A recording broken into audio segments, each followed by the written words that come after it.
live. All right, ready to start. Yes, well, good afternoon. It's a pleasure to be with you again.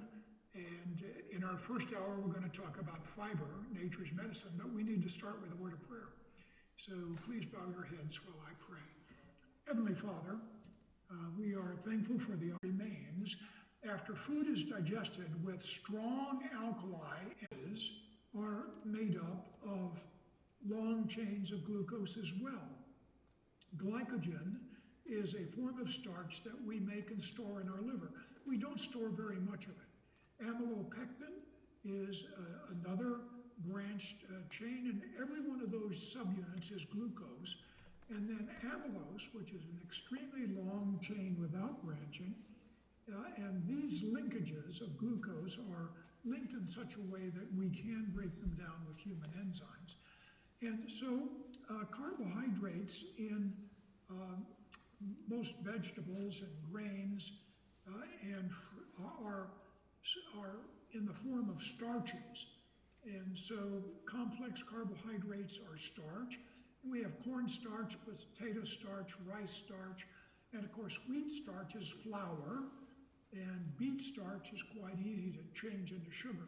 Now, as you start to break down starches, you end up with chains of sugars that are not nearly as long as they used to be. And as long as the chains are longer than 10 sugars long, they're called polysaccharides.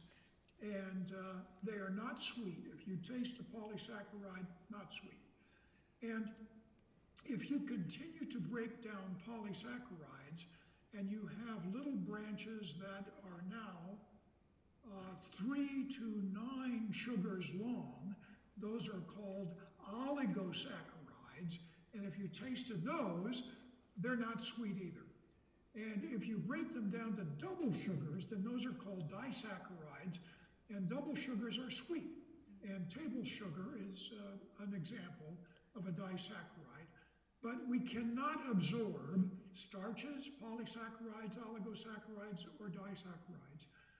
The starch that we eat has to be broken down to single sugars before they can be absorbed. And in the body, the single sugars are all transformed in the liver to glucose. And so fructose, galactose, they're all changed to glucose.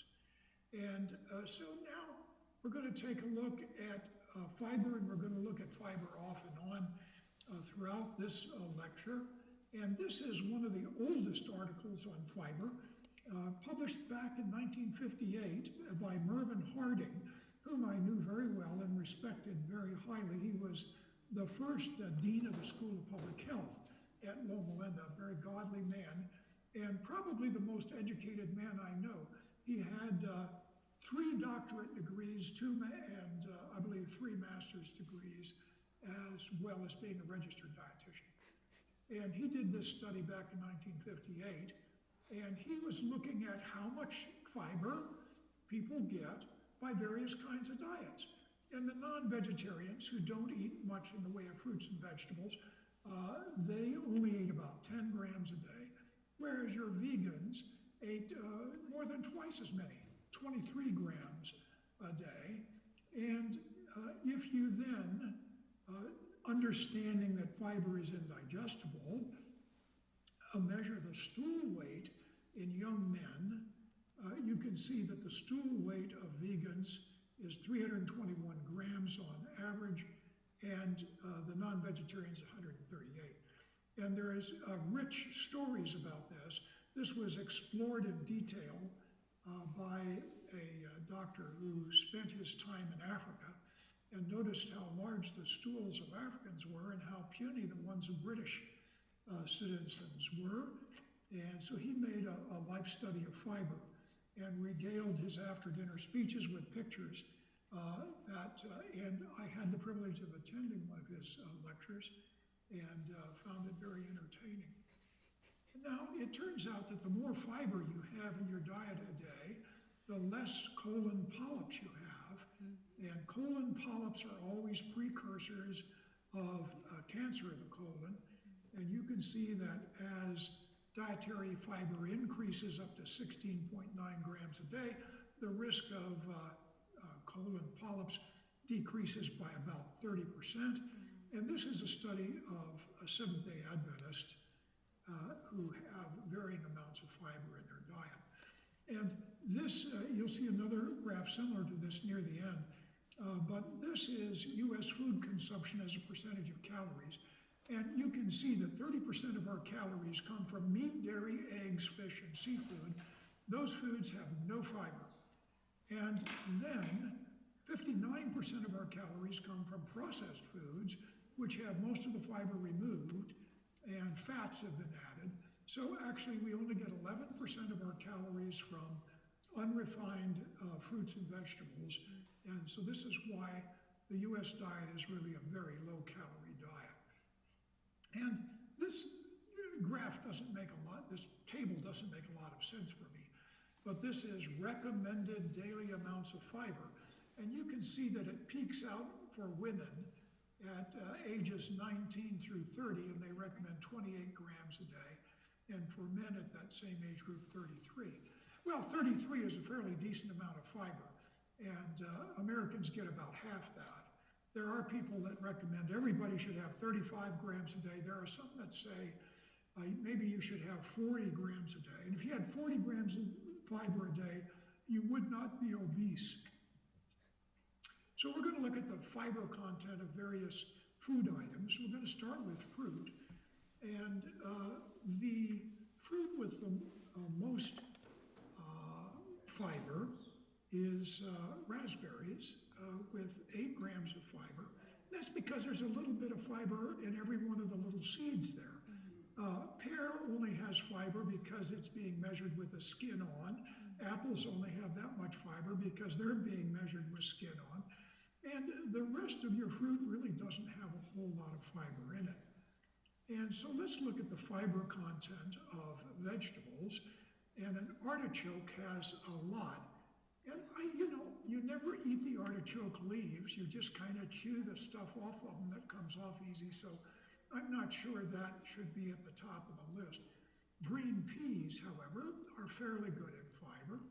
And it's surprising that broccoli and turnip greens have fiber as well. And then fiber in vegetables goes on. It's surprising that raw carrots have as little fiber as they do. Let's look at whole grains now. And if we're looking at whole grain products, whole wheat spaghetti's got 6 grams, not bad. Barley, 6 grams. Bran flakes. And bran flakes, you have to realize, is just the bran. You're missing a lot of the other carbohydrates. So if you have a high bran product, it's bound to have a lot of fiber in it. And oat bran muffins have some in it. And then you go on down and there's less and less fiber. So let's look at legumes and nuts. And here's where fiber is really high. And you can see split peas boiled, 16 grams, lentils, 15 grams, black beans, 15, lima beans, 13, baked beans, 10. And it's interesting because the fiber in beans is a soluble fiber. I don't know if you've had the experience of serving some beans and then you put the leftovers in the refrigerator and the next morning they're gelled. And the gel is soluble fiber that has come out and has gelled. And so legumes really have a lot of fiber. Nuts are high in fat. Now they've got some fiber, but really not a lot of fiber. So we're going to focus a little bit now on grains. And whole grains have been the diet of the world. The primary food in the Far East, they eat rice and millet. Middle East, a lot of barley. Europe, wheat. In the Americas, corn, quinoa, amaranth. And the grains provide really excellent carbohydrate, excellent nutrition. They have complex carbohydrates. They have quality protein. Most of the grains are slightly low in lysine. Grains are low in fat, they're high in fiber, they're rich in vitamins, they're low in sodium. So whole grains have a lot to recommend them. And we're going to analyze the nutritive qualities of grains by looking at a kernel of grain. And the outer coat is the bran, and that's where most of the fiber is. The endosperm is the white flour part of grain, and then the germ is where the RNA, the DNA is for the seed in order for it to germinate and grow. And so let's look at this breakdown of a grain kernel and look at its nutritional properties. If we look at the bran, for most grains, this is only about 14% of the kernel, but notice it has 86% of the niacin, 73% of the pyridoxine, 50% of the pantothenic acid, 42% of the riboflavin, and lesser amounts of thiamine, and it has 19% of the protein. So bran is fiber, but it's extremely high in nutritive content with a high vitamin content. If we look at the nutritive content of the wheat germ, and that only amounts to 2% of the kernel, but again, extremely rich in vitamins, 64% of the thiamine, 26% of the riboflavin, and you can see it has a good bit of the protein and lesser amounts of niacin and pantothenic acid. And if you look at the endosperm, the white flour part of grain, it's 83% of the kernel. It's where we get the white flour.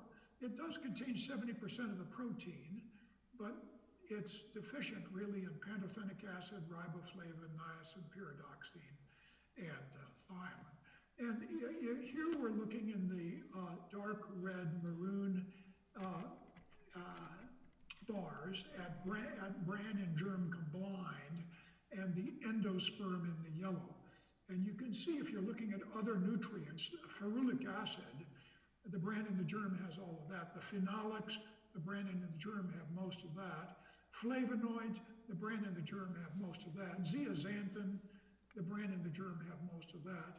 Lutein, about even Steven. And when you get down to cryptoxanthin, the endosperm comes out ahead. And so when you refine grain and take the bran and germ away from the white flour, you're really stripping it of most of the nutrition. And so when you process and make white flour, you're losing fiber, protein, vitamins, minerals, only starch is left, and air and heat destroy the nutrients that are there. Now, this is one of the most important slides for today. It has a tremendous truth in it that will help your understanding. And this is all contained in the first sentence. All vitamin deficiency diseases, with the exception of scurvy, have come about since whole grain flour was processed. So beriberi, pellagra, all of the other vitamin deficiencies, we had none of those until we started to make white flour. The only vitamin deficiency in the world was vitamin C deficiency. And that vitamin C deficiency was found in soldiers and sailors who carried their food with them on long distances, and it was baked bread, hardtack, whatever. And it was, of course, the British who discovered that citrus would prevent scurvy. And to this day, British sailors are called lineys because of the limes and citrus fruit that they took with them on their voyages. And once this was understood, nutritionists, to try to correct this problem, put back into flour that had been stripped of vitamins and minerals, put back 4 of the vitamins that were missing. And this process of putting back part of what's missing is called enrichment. And enrichment is a misnomer. Dr. Harding used to tell the story of going through the cafeteria line and seeing money sticking out of the back pocket of the person in front of you and just taking it all out. But then realizing that he'd have to pay for something at the end, put back 4, and then slapped him on the shoulder and say, "You've been enriched." And the truth is, you've robbed it, and enrichment is not a process that restores the full nutrient quality that was there to begin with. If you put back more than was there to begin with, it's called fortified. So if you see fortified with, means they put back more than was there before. So enrichment in flour puts back thiamine, riboflavin, niacin, iron, and sometimes folic acid. So common grains we're familiar with are wheat. It dominates the whole grain scene. And barley is the oldest cultivated grain. Egyptian mummies were buried with barley necklaces to help them in their journey. Corn has the highest level of antioxidants, except for it has twice that of apples. Oats, like barley, contain a special kind of fiber called beta-glucan, which is great in lowering cholesterol. And oats have a unique antioxidant in them, if you can pronounce that, antithyramines, and it protects blood vessels from LDL cholesterol. And this is why rolled oats are allowed to put a heart-healthy heart on the box, because it's been proven to be so good. Quinoa is actually a complete protein. Has all the essential amino acids imported from South America. Looks like sesame seeds, and we've learned to cook with some quinoa.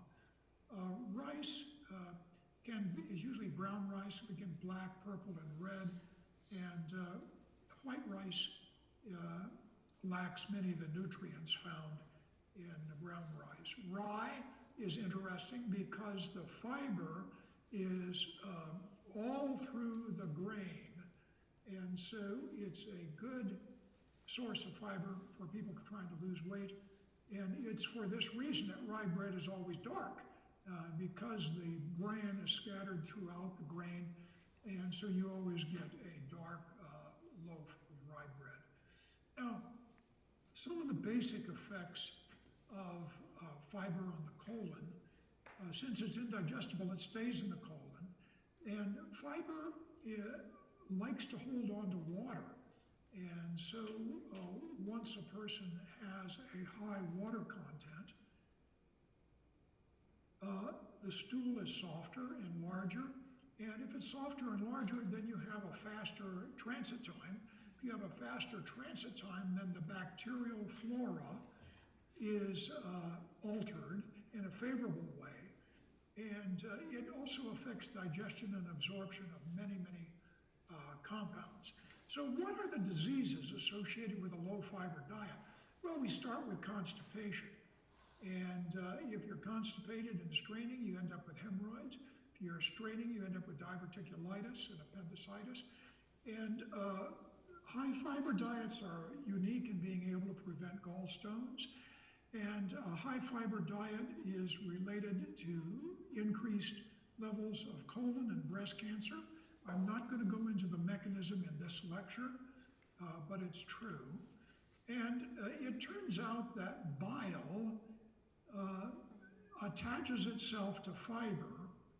And so if you're on a high-fiber diet, a lot of your bile salts, which are hydrophilic, are carried out in the stool. So you lose your bile salts. Well, bile salts have a cholesterol molecule in their nucleus. And as a result, your liver then has to make more bile salts, and so it has to find more cholesterol. So it takes cholesterol out of your bloodstream, out of your arteries, to make more bile salts. So it helps lower your cholesterol. And if your cholesterols are lowered with a high-fiber diet, you're going to reduce atherosclerosis. This is going to reduce heart attacks and strokes. And then a high-fiber diet causes slowing of digestion and absorption so that sugars don't get into your bloodstream as quickly. This helps modify or eliminate diabetes, also helps with kidney stones, and also helps with obesity. And back when I was in medical school, I mean, nutritionists thought that fiber was worthless. And now we know that it actually prevents all of these kinds of diseases. Now we're going to take a look at dietary fiber in heart disease in women.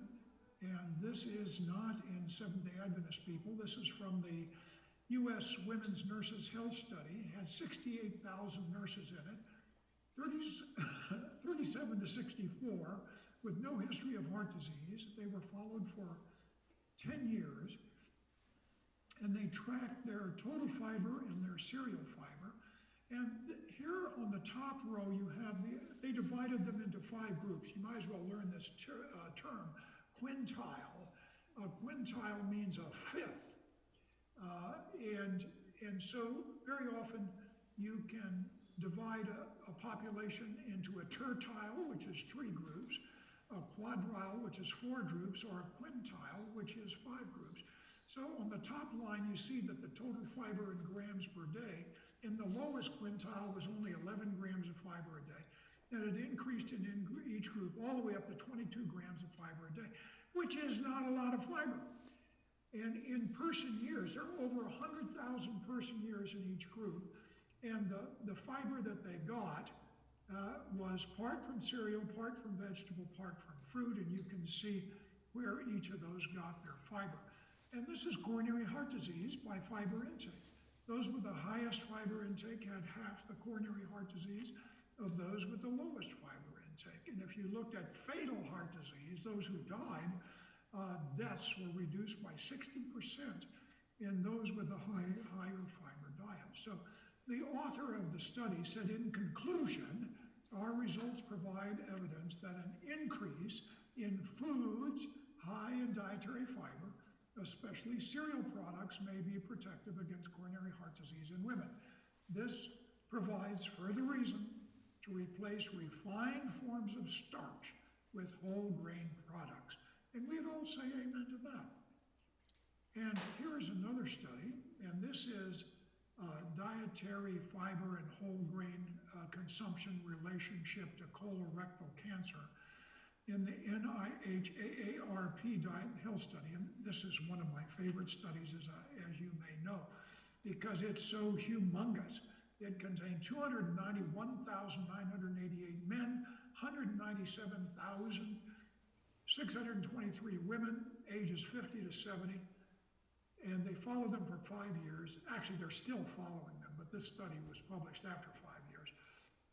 They came from 6 states and 2 large cities, and during the time of the study, there were almost 3,000 cases of colorectal cancer, and the dietary fiber in each quintile went from 1 gram to 5 grams. That's all pathetically poor.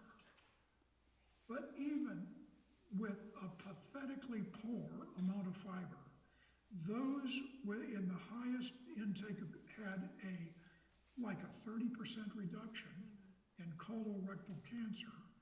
And if you looked at rectal cancer only, they had a 45% decrease in rectal cancer. And that's just comparing 1 gram of fiber a day with 5 grams of fiber a day. So even low amounts are actually good. And if you looked at small bowel cancer, just comparing 1 and 5, the small bowel cancer in this population study was down 40%. So we've already mentioned this, but the main families of fiber are cellulose, hemicellulose, pectins, lignans, gums, and guars. And the pectins, gums, and guars are soluble fibers. And this is the home of the microbiome. I should put this one first. The human microbiome are the germs that live in our colon. We have lots of germs in our mouth. There are not a lot of germs in our esophagus. There are almost no germs in our stomach because our stomach acid kills them all. And there are almost no germs in our small bowel because our digestive enzymes break them down. But when it gets to the colon, our colon has more bacteria per gram than any other known spot in Earth. And what do we know? And this gut microbiome, what do we know about it? Well, there are 25 phyla of germs. And if you remember that we have kingdom, phylum, class, order, family, genus, species.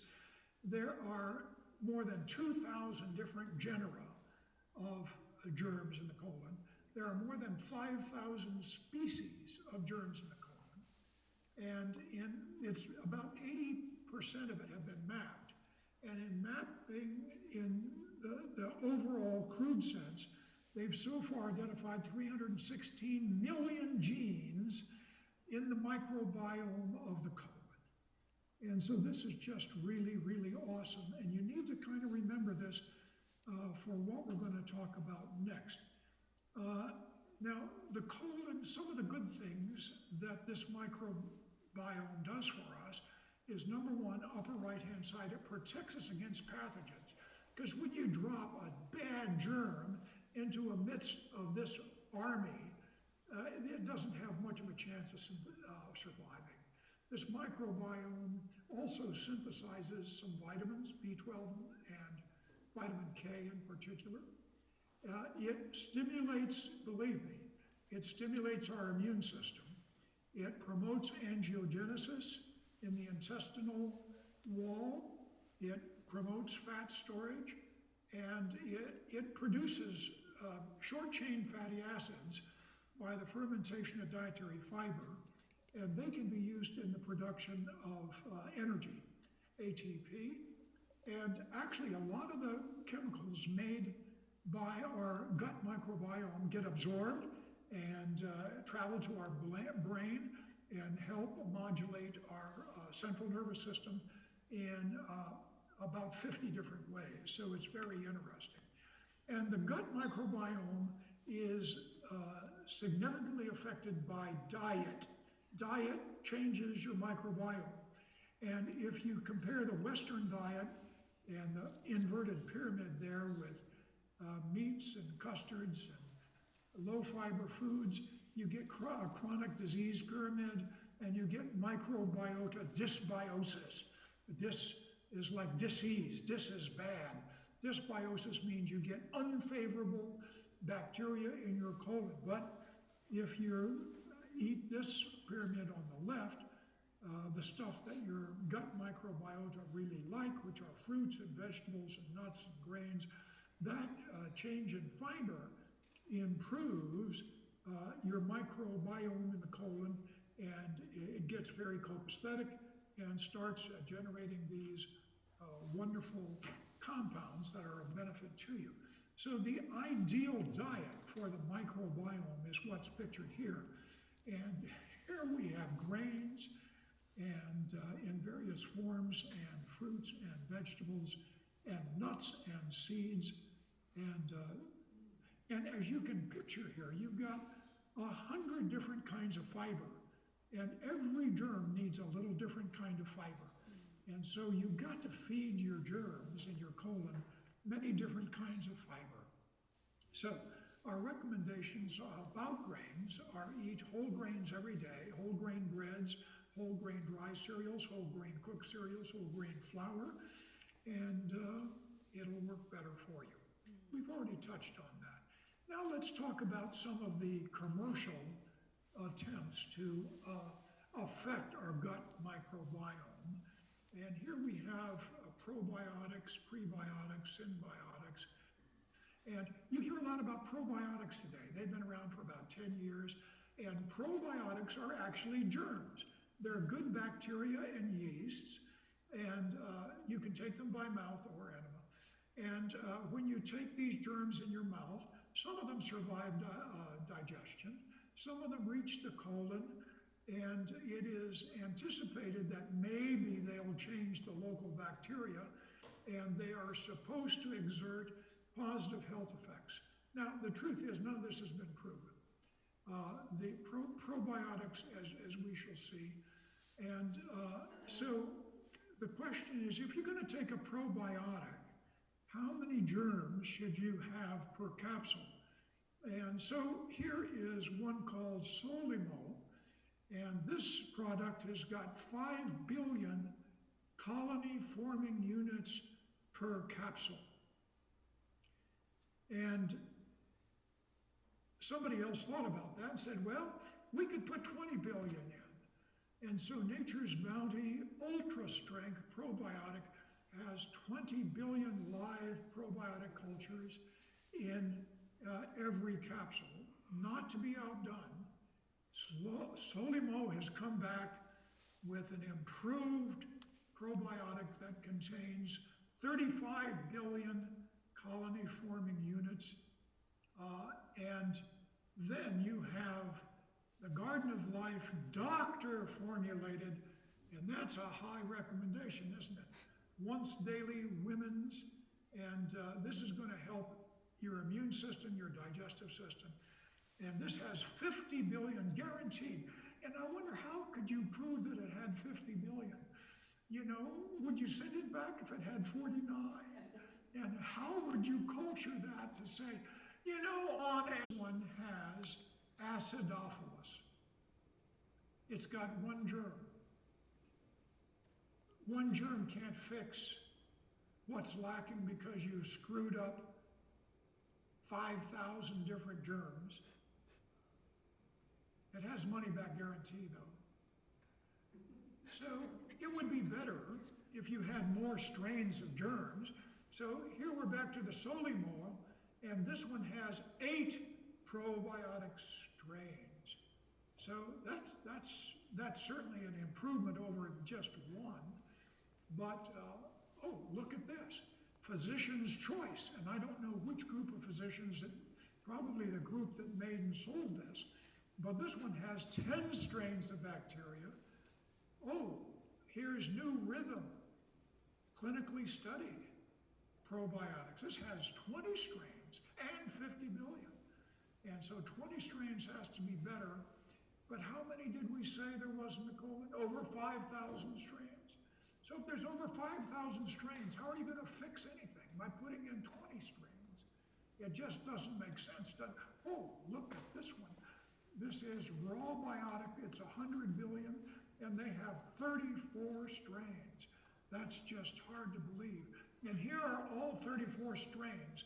And if you notice, they're almost all in about 4 different genera. They're Lactobacillus acidophilus, Bifidobacterium, Lactobacillus, Lactobacillus, Lactobacillus, Lactobacillus, Lactobacillus. These are all germs found commonly in milk. Then they have a Streptococcus and Leuconostoc. They got several of those. And then they have Britannomyces, which came from England, Saccharomyces, Torula sporula. Oh my. And then I want you to notice that at the bottom, they do have several kinds of fiber in this.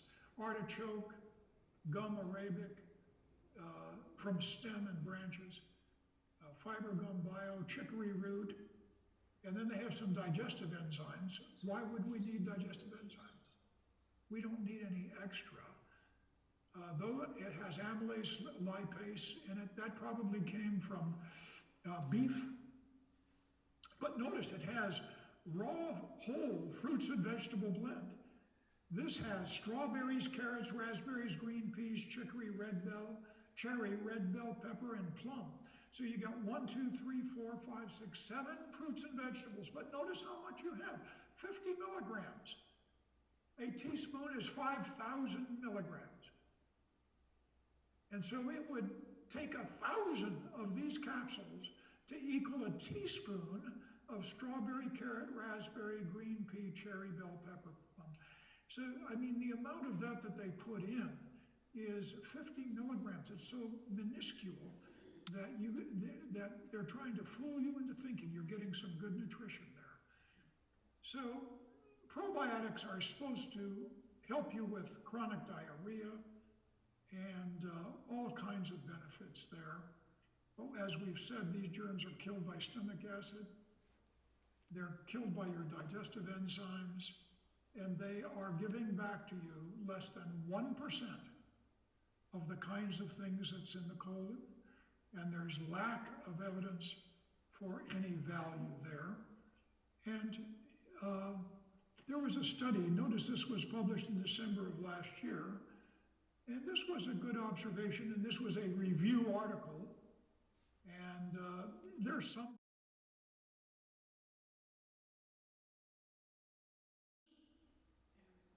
consumption by the general public is common, and the dogma remains that they are beneficial for general and gut health.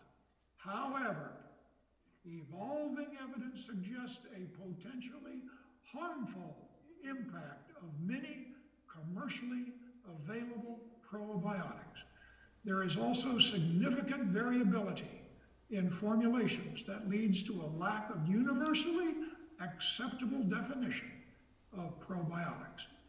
So they're saying everybody uses them, they're everywhere, they're probably harmful, and there's such a variety that nobody's standardized anything, nobody knows what you're talking about when you're talking about probiotics.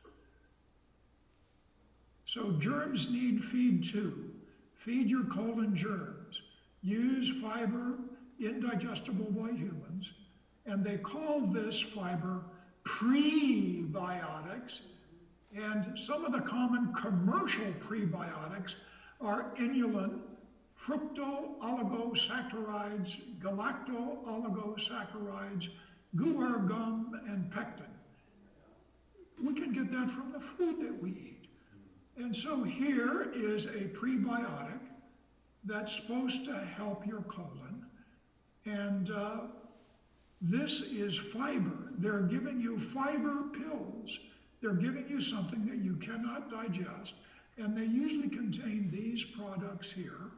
And notice this, pre and pro, hyperbiotics, advanced strength, 60 billion colonies, but notice they only have, they're all lactobacillus, and there's only 5 of those, and they only have 1 fructooligosacchariide. There's only 1 fiber in there. And when you get 100 different fibers from all the food that you eat, why would you want to pay money for something that gives you just 1? Here is one that has 7 different kinds. Acacia, Jerusalem artichoke, green bananas, inulin, FOS, which is fructooligosaccharides, resistant starch, and soluble dietary fiber. Here is, we're back to this 100 billion with 34 strains. And it has 5 types of prebiotics. 5 types of prebiotics. Jerusalem artichoke, gum arabic tree exudate, fiber gum bio, chicory root. Hey, I never put any of that in my diet. Why do you think that's good for my gut colon? I don't know. This is the ideal source of complex prebiotics. Fruits, grains, nuts, and vegetables. These are all prebiotics. When you've got such a wonderful selection of prebiotics, why should you buy a prebiotic that has 1, 2, or 5 different things in it? You're wasting your money. So here is a final fact about colon bacteria. The colon contains the highest microbial density recorded in any habitat on Earth. There are 10 to the 12 cells per gram of intestinal content, germ cells. That is 1 trillion. So in every gram of stool, there are 1 trillion bacteria. So, you know, the best thing to do is not buy any germs. Don't buy germs. If you feed your colon bacterial the right kind of fiber, the right kind of germs will emerge. So you need to encourage people to eat high fiber foods. Forget about buying any germs or any fiber. Eat your food. So here are some more stool facts. In a stool, there are about 30% dead bacteria, 30% fiber that they still couldn't digest, 10 to 20% cholesterol and other fats, 10 to 20% inorganic substances, calcium, phosphorus, iron, and phosphate, 2 to 3% protein. And here is a meta-analysis. This is a summary of 20 studies with 10,000 people, and they looked at a low fiber diet, total fiber diet. The total fiber diet reduced your risk by 34%. And this is a study that was very interesting. They had a bunch of people in it, and they fed one group probiotics and prebiotics, And you can see that the transit time before they fed them was 26, afterwards was 26.3. So it slowed down transit time. Time to clear it all together out of the colon was 44 hours before and 44 hours afterwards. So taking the prebiotic and the probiotic made absolutely no difference in the symbiotic or the control group. So the authors say, although claims of improved GI function are widely implied in the marketing of probiotics, the role of these products requires further investigation. It does not work. Well, we're going to stop here. I'm going to end with this one. In the US diet, 18% of our calories come from fat, 17 from flour, 17 from sugars, 23% from meat. And all of that has no fiber. Fruits and vegetables, 8% of our calories, whole grains, 3%, beans and nuts, 3%. So we need to eat more high fiber foods. It's time for a 10-minute break. I'm going to call up my next program, then I'm going to take a break. I'll be back in 10 minutes. All right, we'll see you in 10. Yeah.